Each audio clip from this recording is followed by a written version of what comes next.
Joining us now with more from the Barclays Center, CBS Sports NBA insider Bill Reiter. Bill, rather than prolonging the inevitable, if you will, the Nets taking care of business here on Tuesday night, your immediate reaction on the tail end of this one is what?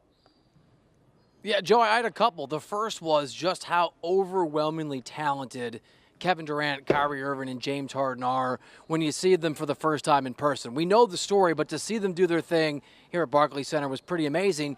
And the other is just some uncertainty, really, about how this will or won't translate in the next round. This Celtics team was already pretty underwhelming over the course of the season. They felt like 3/5 of that version. No Jaylen Brown for the entirety of the series, no Kemba Walker tonight, no Robert Williams. So while the Nets were incredible, and they were, it'll be interesting to see how it translated against a much more difficult opponent in the Milwaukee Bucks. All right, already thinking down the stretch. We'll get there in a moment, Bill. But sometimes being in the building, you pick up on certain things that just don't really come through the screen at us.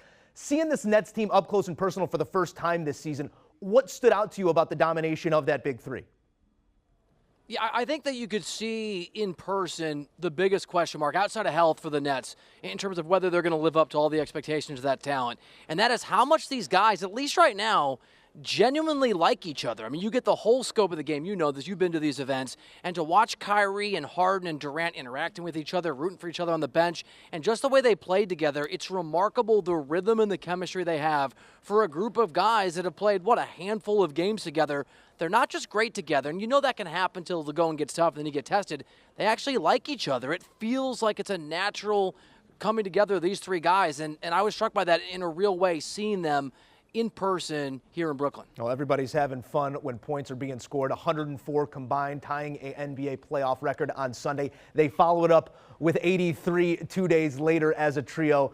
Pushing this thing forward, Bill, how do you see this round two matchup playing out against a tough Bucks team that might be playing their best basketball of the season right now as well?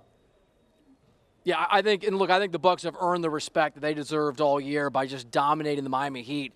This is a really good Milwaukee team, not just offensively. They're a top 10 defensive team as well. We know that Giannis Antetokounmpo is a two-time MVP. He's also one of the better defensive players in the NBA. Drew Holiday's been extraordinary as an addition to that team. Chris Middleton's played really, really well. I think it is probably, especially with the uncertainty surrounding Joel Embiid, there's a real chance that this matchup, which begins Saturday, between the Nets and a really interesting Bucks team, is the showdown that shows us who's going to represent the East in the NBA Finals. I know whoever wins got to probably go through Philly, but both those teams are really the only contenders left that are healthy. They both play dominating basketball in the opening round of each of their series. And I think that's going to be a really pivotal matchup for who wins an NBA championship this year. As we're seeing on both sides of things here, Bill, that health and in certain places the lack thereof could decide who moves on and who does in turn hoist a Larry O'Brien trophy. I'm going to open up the field for you here. Who on either side of this playoff is best suited to not just beat Brooklyn, but to match up with them over a 7-game series? Because right now, they look like a team that does what they want when they want. Yeah, look, I've been a skeptic, or at least uncertain of the Nets all year, but seeing them in person is pretty convincing. So I'll point you to two teams. One's the team we just talked about in the Milwaukee Bucks. I really think the Bucks are good enough to beat the Nets. The Nets are good enough to beat the Bucks, and that showdown, for me at least, is likely to determine, again, especially with the injury and the uncertainty over Joel Embiid and that injury, that's going to be the team that advances. But I think the Lakers are really interesting. The Los Angeles Lakers obviously got to get past the Phoenix Suns. They've got to advance to the NBA Finals, and they've got to get healthy, but a fully healthy Anthony Davis. And it's hard really to know if we're going to have that in this series against the Suns, let alone in the series that would follow if the Lakers can beat Phoenix in a couple games. If that can happen, if we can get to a Finals in July where LeBron is LeBron, and we think that he is, and Anthony Davis is 100% healed, that's another team just because of what LeBron can do when he's got at least one superstar who no doubt can push a Nets team, as extraordinary as they are, that don't play defense, and that's something the Lakers do better than anybody in the NBA when all of their pieces are together on the floor. He is CBS Sports NBA insider Bill Reiter, and he's perfect from the field as always. Thank you, my friend.